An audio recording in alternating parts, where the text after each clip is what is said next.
I mean, relationships are the vitality of life.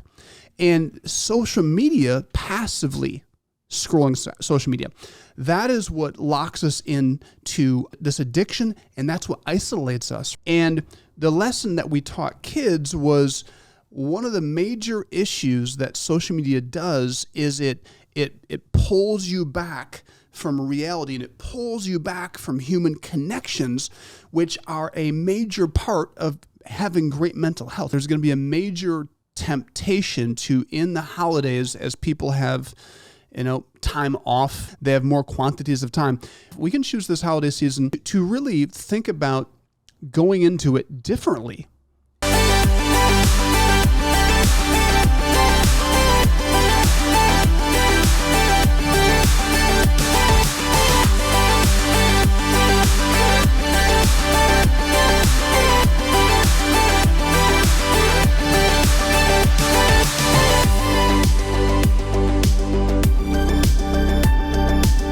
Welcome back to the 5-Star Life Show. I'm your host, Coach Seth, and I'm joined in studio with the amazing Coach Bray, our Director of Basketball Operations. Bray, welcome to the show. Thanks for having me back. Yeah, so Coach Mia is not with us. Love having Bray on.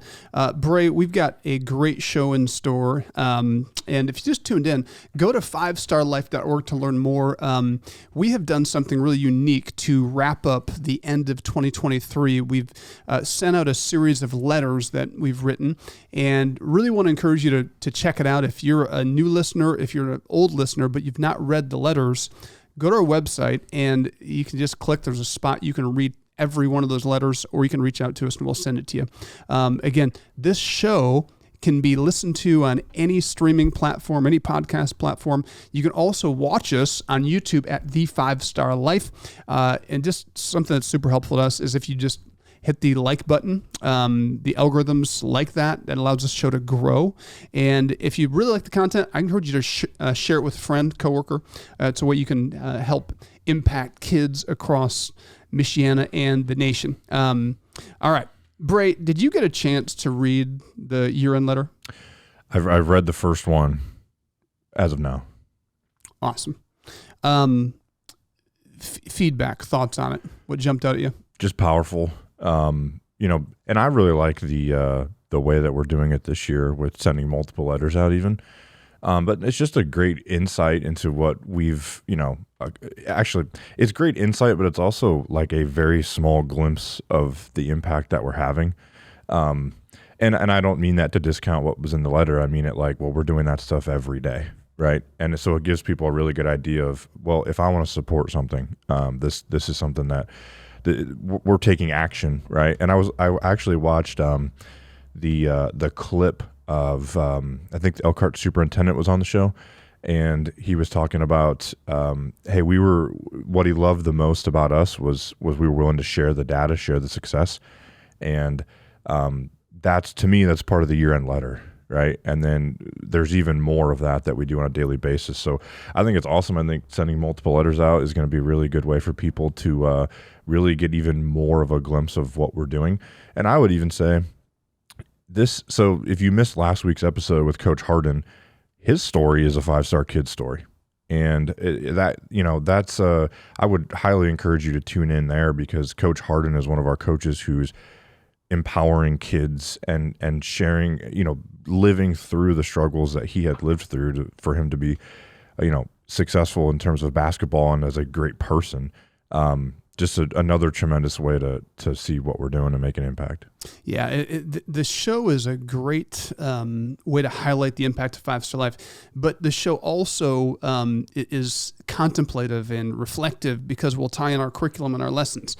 And today's show, I want to talk a little bit about the year-end letter, because I really want to encourage people to read it. There's so much bad news in our society, and there's like this toxic stream of negativity that flows through media, through TVs, through our smartphones, through our school systems, through our workplaces. I mean, like, there's this negative culture that we're swimming in, and this series of letters was designed to be a breath of fresh air, because, Bray, there's so many people I talk to that they kind of look at the work of 5-Star Life, the mission of 5-Star Life, and they're like, that's awesome. But it's like, can you really make a difference? And there's so much negativity. And I think people get stuck there in the negativity, and it holds them back from actually doing something. And so these stories are so powerful because they lay out, from darkness to light. Well, it opens eyes of, okay, there are good things happening.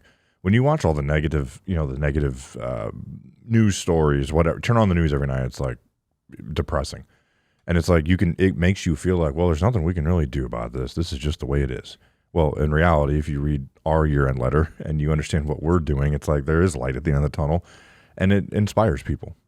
I was looking through, you were on WNDU not too long ago, kind of sharing the story, and I was looking through, that thing got like 55 or 60 plus shares on Facebook, and I was looking through every one of them and everyone's comments. Like, so many of them were 5-star kids thanking and just being thankful for the 5-star program. And then there were several that were like, hey, I've been looking for something to get involved with, and here it is, right? So I thought that was super, super powerful. Yeah, and I'm glad you brought that up, because the most fun part of that WNDU, they did a piece on us, but they put it on Facebook, and to watch kids that were in 5-star 10 years ago or 12 years ago come on and comment and say, this program changed my life.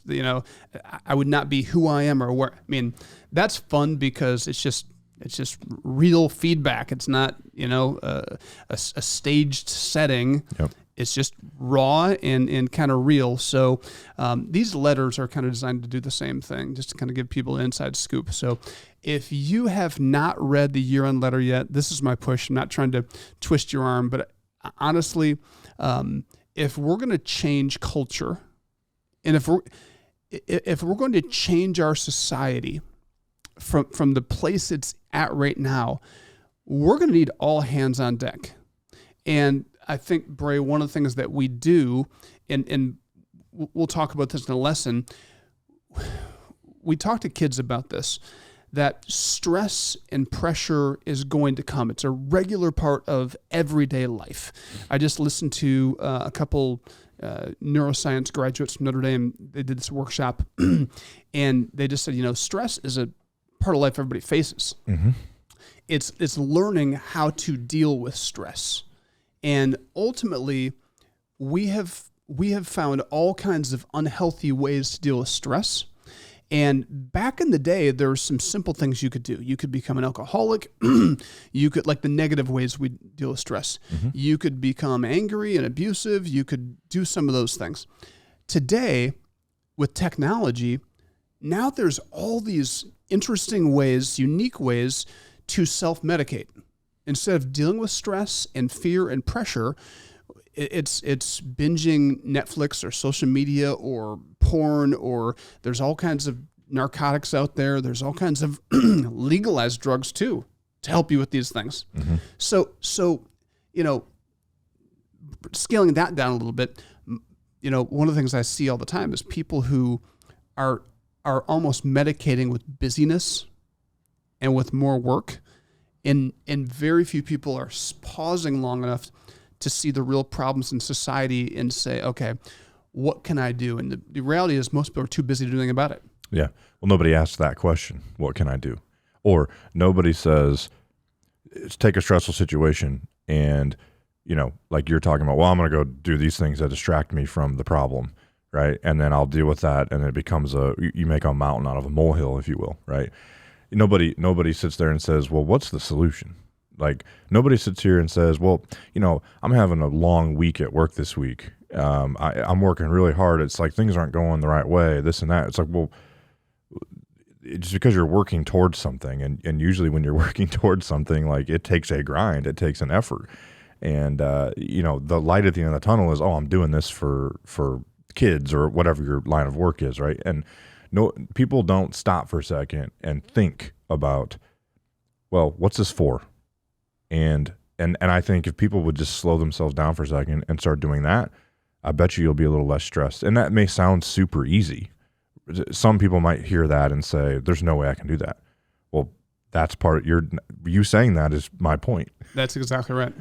Yeah. So And that's what we're going to unpack in this show is I want to get into, this has to do with our mental health.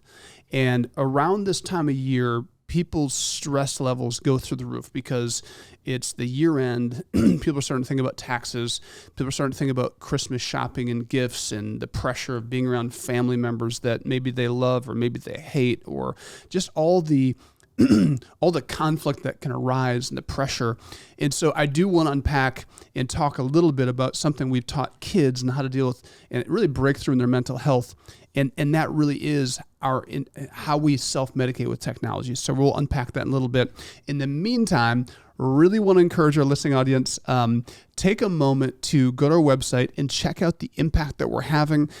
2023, we impacted over 28,000 kids a week. 2024 is going to be incredible. We want you to be a part of this mission. Join the solution. You can go to 5starlife.org. Also, be sure to like this, share this, and subscribe to this show. We'll be right back after this. Coach Seth here, wishing you a Merry Christmas. And whether you love this time of year or this holiday season is really hard for you, I believe that 5-Star Life can help. Our team has put together a series of letters that we're sending out over the holiday season. And if you enjoy this show, you'll love each letter because they're filled with stories of transformation and hope. Each letter is written in a thought-provoking and inspiring fashion, which means it's perfect reading material to read around the Christmas tree with your family and friends. As a matter of fact, we encourage you to have your friends, coworkers, and families join the journey with you, whether you read it aloud together or you simply just pass it along to them. After reading it, take a few minutes to discuss the letter and what you can do to change culture.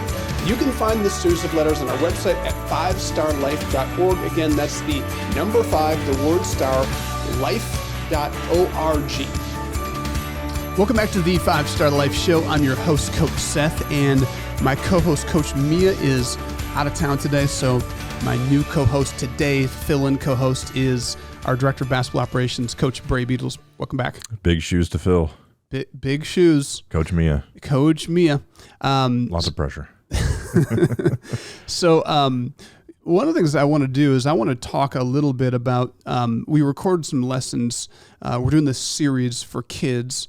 So many students and teachers and parents said, can you do a series on how to help kids in their mental health, which is basically our emotional, our psychological, and our social well-being. And I believe, mental health has become one of the biggest talking points, but it's because the mental health of kids is under attack like never before.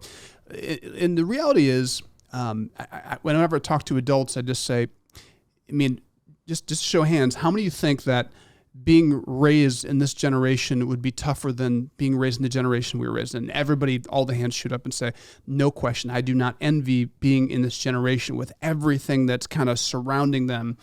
It really is like they're under attack. That may seem like melodramatic, but our kids are under attack like never before.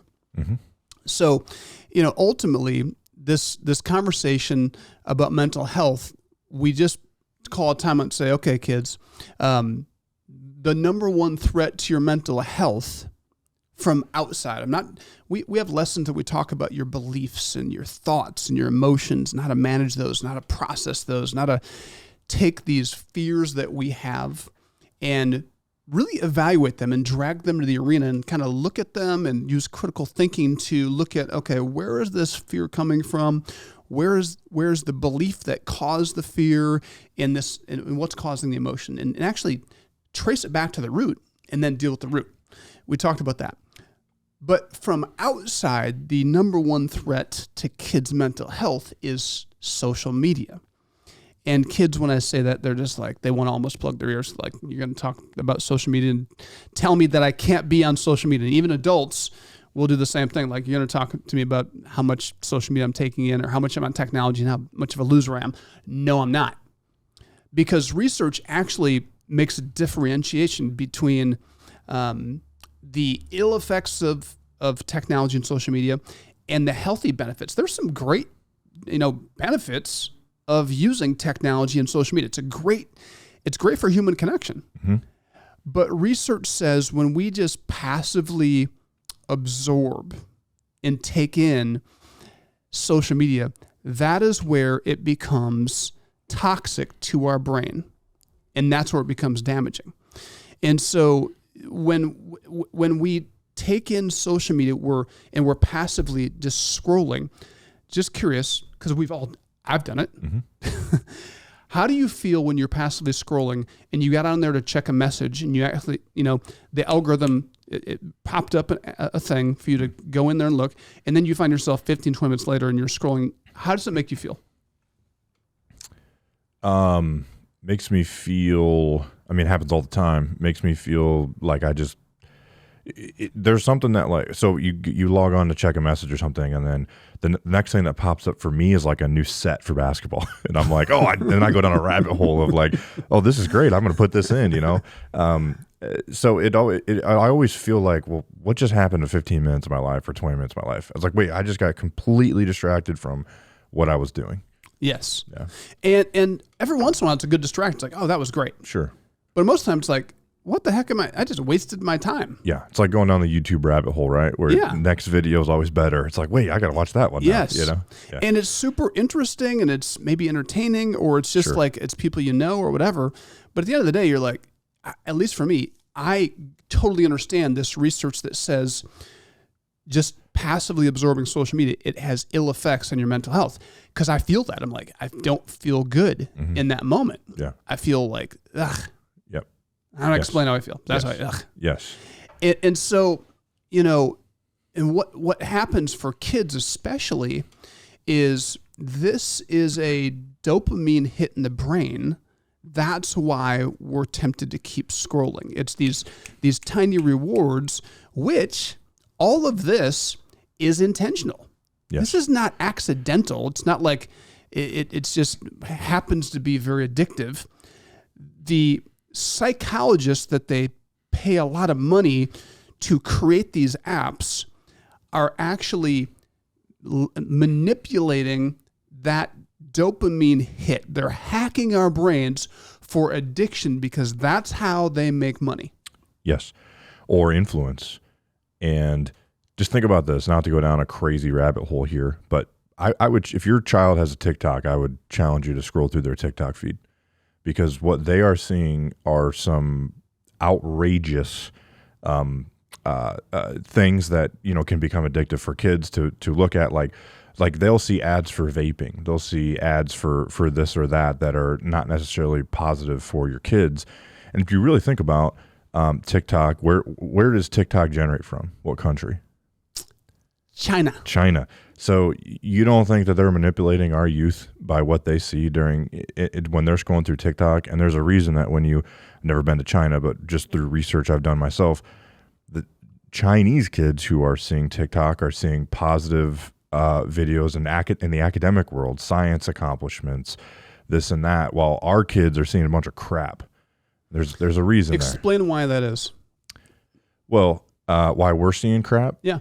Well, I imagine that China's trying to influence our youth and find a way to get an advantage over us. And it's when you talk about how that has an impact on your mental health, like if you see something, it's like our year-end letter. If you see something positive, it empowers you to do something positive. If you continue to see, if you continue to see ads for certain things that maybe are negative, and or your algorithm is producing something that is, women in a way that young kids probably shouldn't see them, those types of things, like that's influence. And this is something I've been talking about for the last decade with parents. Is making the point, and with educators and with politicians that we're lobbying to actually help us change culture. Mm-hmm. And that is, for the first time, this is the greatest social experience in human history, experiment in human history. Let me just repeat that, because this is the cell phone and social media is the greatest social experiment in human history. Because for the first time in history of the world, Our kids are no longer being raised in homes and communities. Yep. This has opened up their world and their community. So instead of being raised in a home and a community, these kids may be in their home, they may be in their bedroom, but they are in another world.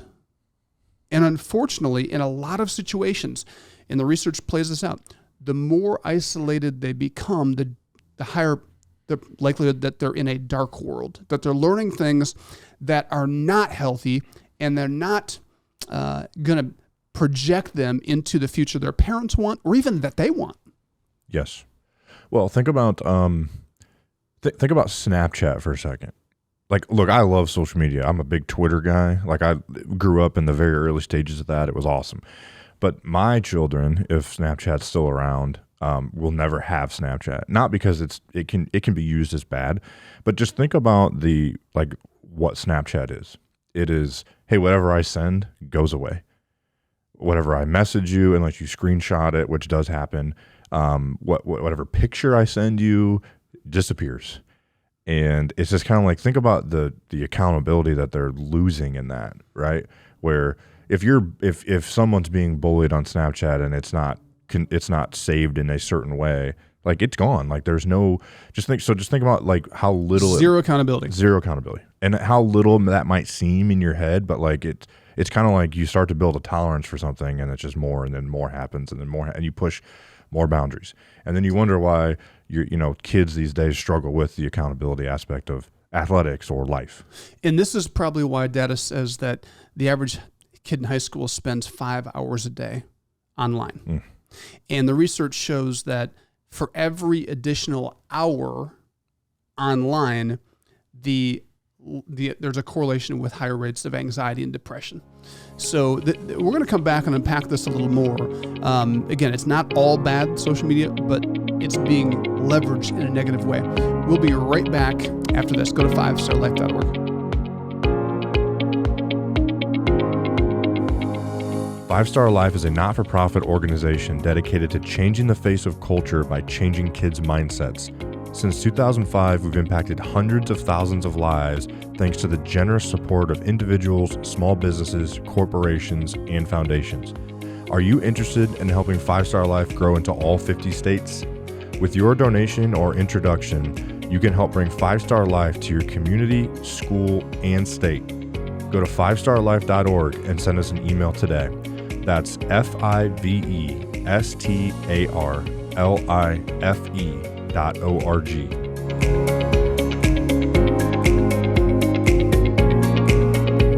Welcome back to the 5 Star Life Show. I'm your host, Coach Seth, and I am joined in studio with our 5 Star Life Director of Basketball Operations, Coach Bray Beatles. Welcome back. Thanks for having me. And we're having a great conversation talking about mental health and how to help kids break through their mental health. And the number one threat from outside, the external threat, is social media and technology, which, you were talking about the impact of TikTok. It's so interesting that these developers, they don't allow their own kids to use the apps and the technology that they're bankrolling. Like, they're making millions, billions of dollars. So that should be telling to us that why do they send their kids to private schools that ban technology and they're teaching cursive still? What is that all about? Well, it's because the human brain is shifting and changing. The way kids are learning, this is changing the way kids learn. And so what's happening right now, and there will be more and more data out this over the next 5 years. Trust me, they're starting to study this. There's going to be a long enough track record of data to prove what I believe is it's just a hypothesis right now.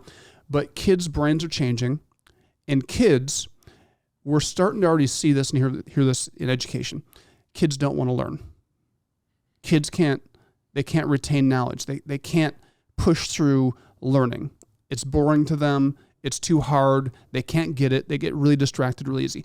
Why is that? Why?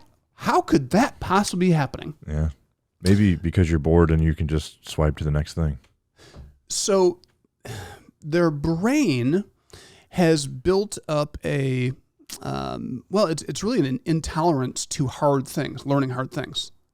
Yes. So, there's a Dr.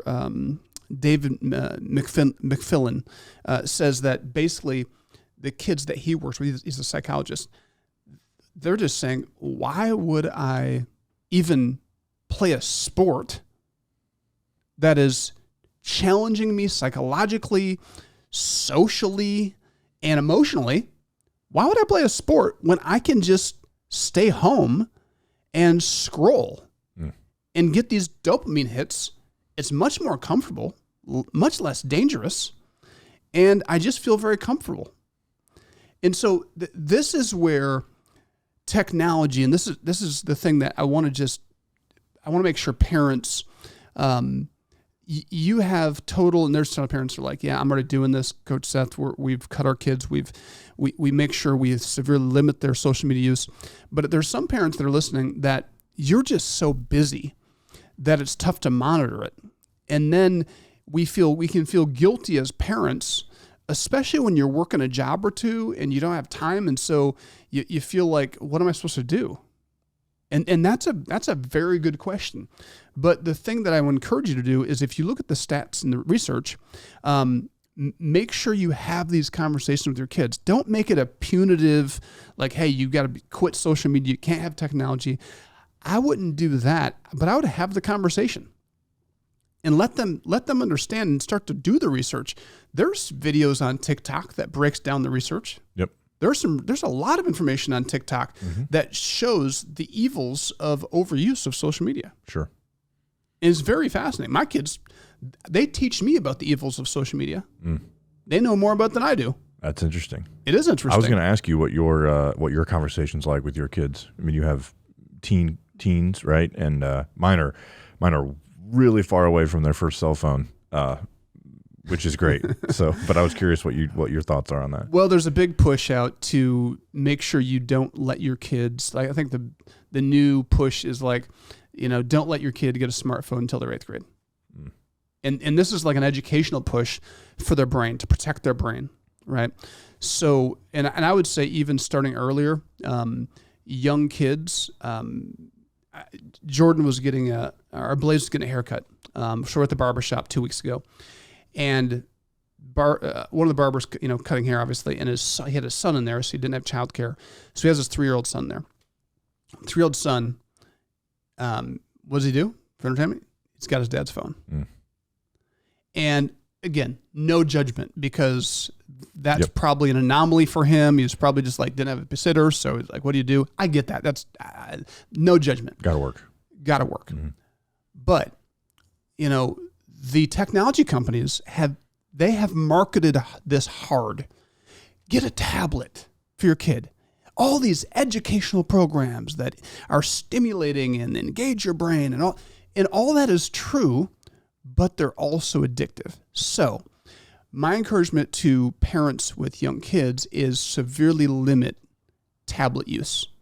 Limit it to 15-minute increments here and there, maybe a half hour a day, an hour a day at them. Like, just start to think about setting a bar and having some boundaries, whatever that is. Every family can decide what's appropriate. Because what will happen is it's changing their brain at an early age. This is easy. This is fun. This is stimulating. And then the real world can't compete, because the real world, it demands action, effort, and focused attention. Yes. And it's in a spreadsheet, not a shiny, colorful video you're watching. Yeah. So for us, my kids grew up they played outside a lot. They played inside a lot. And they didn't have, I think Kobe was 8th grade when he got his cell phone. So we kind of followed that for the most part. Yeah. As far as social media goes, we just look at we're just kind of paying attention to how much they're on it. Sure. And they know it. We talk about it every week. Like, hey, get off your phone. Yeah. And then we have this magic internet pause control system, which is a wonderful tool. Oh, nice. They've created. You turn it off. You can pause your internet. Yeah, that's awesome.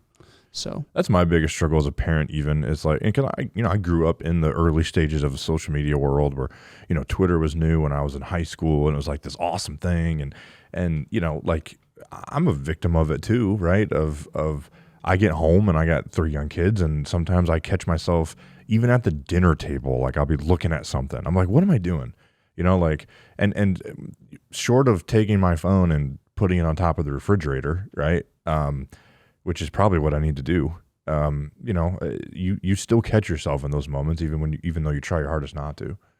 Well, it's tough because the working world, it demands you have your cell phone. You have to be accessible 24/7 in the work. I mean, most jobs require, not all jobs, but especially white collar jobs, you have to be on call.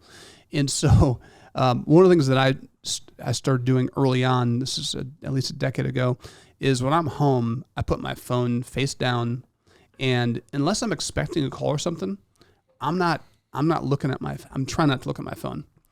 There's no question, because when I do have my phone, I'm picking that baby up, and the Facebook algorithms and Instagram algorithms are so good that they're just like, oh, check out this. Yep. And so it's amazing how addictive it is. You just pick it up and click, and then that's over. Yeah.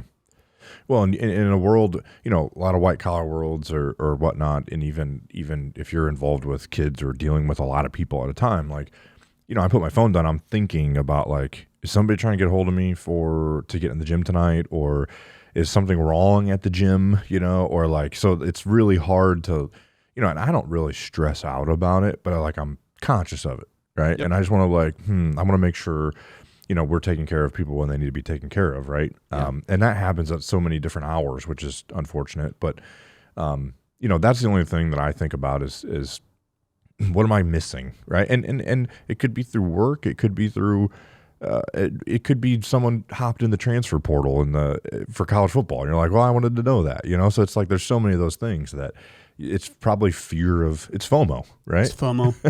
It's total FOMO. Yeah. What am I missing? And it's patterns. It's addictive behavior where if we haven't checked our phone in a little while, we have to check our phone.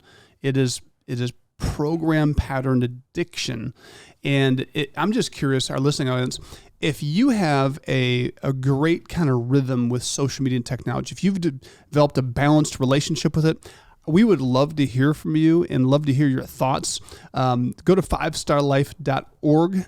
That's the word 5 or the number 5, the words 5-star and life.org.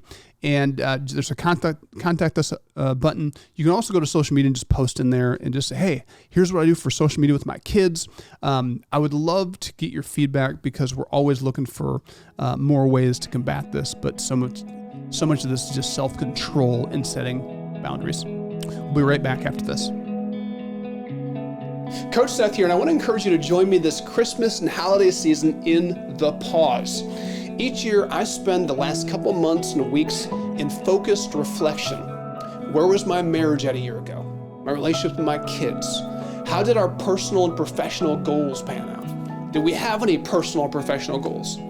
My challenge to you is to select what John Maxwell calls a thinking chair, a place where you can sit uninterrupted and just think. Block several short periods of time where you sit with a journal or notepad and just start by listing everything you're grateful for in 2023. The next time, think about things that went well and things that didn't go well. Use your imagination to think about what changes personally and professionally you want to make. And finally, consider your role in impacting the nameless, faceless, and voiceless kids and families that 5-Star Life reaches. Learn more at 5starlife.org. Welcome back to the 5-Star Life Show. I'm your host, Coach Seth, and I'm joined with our Director of Basketball Operations, Coach Bray Beatles. Welcome back. Thank you. So, incredible conversation about social media, and really we're talking about mental health for kids. Yep. And, this all ties in with the holiday season. Christmas is coming. We're going to be gathering with friends and family and loved ones, and or sometimes for some people, there's going to be people missing this holiday season, or there's going to be people that we don't want to interact with. So there's all kinds of anxiety around the holidays, and there's going to be a major temptation to, in the holidays, as people have, time off, they have more quantities of time. We can choose this holiday season to really think about going into it differently. And the lesson that we taught kids was one of the major issues that social media does is it pulls you back from reality, and it pulls you back from human connections, which are a major part of having great mental health. I mean, relationships are the vitality of life. And social media, passively scrolling social media, that is what locks us into this addiction, and that's what isolates us, right? And so this holiday season, I just want to encourage our listening audience to really kind of think about this holiday season differently and going into it with a game plan of, I'm going to really kind of go in with some guardrails around how I use my screen this holiday season. And I don't know about you, but I want to have the rich holiday experience where I'm connecting with my family, connecting with my friends, and I'm fully present and engaged. I'm not, checking or subconsciously somewhere else. And I think all this ties together, and I think everybody can have the most incredible Christmas they've ever had. And then if you throw in reading our year-end newsletter, then you're going to be inspired to actually spend your time not just scrolling, but giving back and serving or donating. Yeah. I'm going to start tonight, Coach Seth. How about that? I love it. Wife's hosting the Christmas party with the friends, and I'm putting the phone away. I'm going to enjoy the time with my friends, and I'm going to start that tonight. Awesome. So that is what we're challenging kids to do, and we're calling it the 5-Star Life 30 for 30 challenge, where for the next 30 days, you limit social media use to 30 minutes a day. Now, the great thing about our smartphones is you can program that in. Yeah. You can actually program it. Yeah. And this is what a girl named Claudia did. She didn't do it like the 30 for 30 thing. That's something we made up. But she was a sharp, intelligent young girl, great student. But social media began to pull her in. And she started to have some anxiety that continued to rise. It went into depression. She then found it hard to even socially connect because she was so outside of herself. And finally, she had a mental breakdown. Went to a doctor. They put her on antidepressants, and that didn't work. Said it didn't work, didn't help, because that didn't deal with the root issue. Correct. So for 2 years, after 2 years, she finally was like, I need to find help. I need to get help. And it was a therapist that said, you need to reconsider what you're doing with social media. Like, you are self-medicating. You're not doing drugs. You're not an alcoholic. You're a social media-aholic, and it is messing with you. And she decided to cut back, and then ultimately she ended up cutting social media altogether. And she said, it was life-changing. It took me a couple weeks to get for the FOMO to go away. Yep. Everything that she was missing out on. But then all of a sudden, like, clarity came. Peace came. Her creativity came back. The relationships came back. And she's like, I'm never going back to it. Yeah. Again, and her thing is not to say, I think everybody should do what I did. Sure. She's just saying, I was so extreme, I had to cut it all. Well, if your point of kids living in this generation, being raised in this generation is harder than it was in any previous generation, what's the one thing that's here now that wasn't here then? Social media, right? And it's like breaking any habit. You quit smoking, it's gonna be tough for a week or two, that's or however long. I've never smoked, but there's it's a difficult thing. It's a difficult habit to break. Maybe social media is this generation's cigarette. And it's like we have to find a way to get through that. It's a great point. It literally is, this generation's cigarette. But unfortunately, they also have not just cigarettes; they have vape. Yeah. They have weed.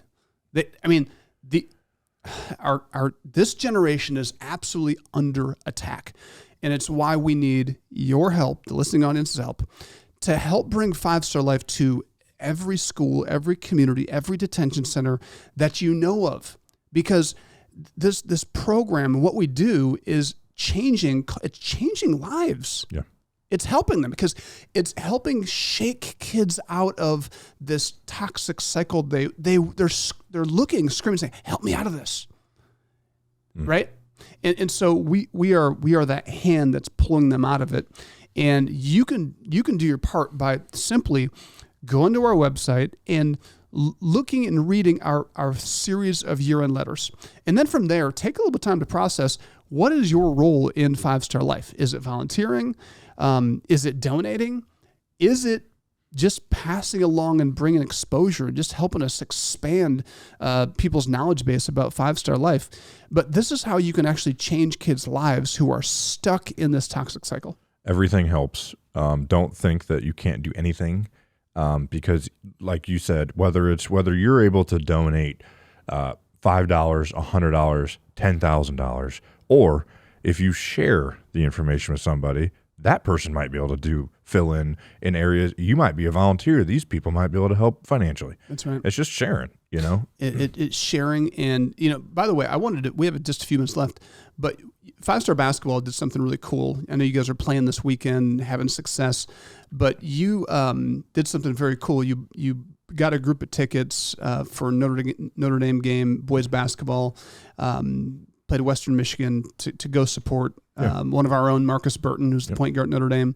Tell me how that night went. It was awesome. Always good to be in the gym as much as possible watching basketball, right? But in general, great. We had a nice group. We sold 50 or 60 tickets, I think, in a section for like a little 5-Star basketball outing, if you will, to watch Notre Dame and Marcus. And we were lucky enough after the game, Marcus came out and said hey to the guys that stuck around and took a picture. And LaFonso Ellis was there as well, who's obviously involved in 5-Star and is a great influence on just people in general being around. LaFonso Ellis he's like reading a year-end letter every day when you're talking to him.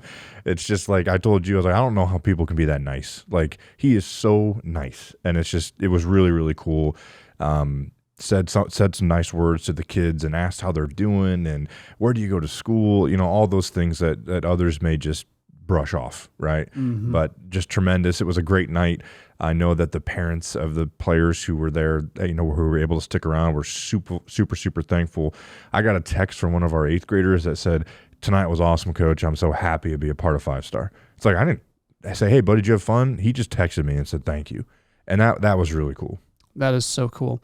Again, there's so many things that 5-Star Life is doing in schools, in detention centers, in sports. And I just want to encourage everybody that's listening, again, one more push. Read that letter. We do this one time a year. There's a series of letters. And what I'm doing with my family is I'm either sharing it with all my family members or I'm reading it with them. For Christmas, we'll just go through the series of letters and read through all of them. And it's a simple way to expand my kids' world. And it's also, I've taken that letter and I've texted it to people digitally. And I've had some people just say, "Oh, thank you so much. Great letter. Thanks for the positive things that 5-Star Life is doing. Thanks for the good news. I needed some good news today." This is going to be an incredible year-end. Really want you to be on the journey. You can go to 5starlife.org to get the information and to read those letters. Do me a favor, please read it, and it will take you 3-4 minutes, and then share it with somebody that you think would like to learn more about 5-Star Life. That's a way you can pay it forward and make a huge impact. We are out of time. Coach Bray, again, thank you so much for joining me today. Thank you for having me. Always have fun. All right. Remember, if you like this episode, please be sure to subscribe to the show, like this, and then share it with somebody you know. Until next time, we're signing off.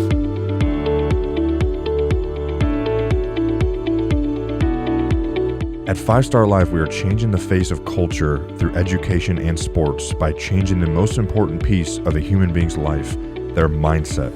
If you are interested in being a part of our journey, please visit 5starlife.org for more information on volunteer and donation opportunities.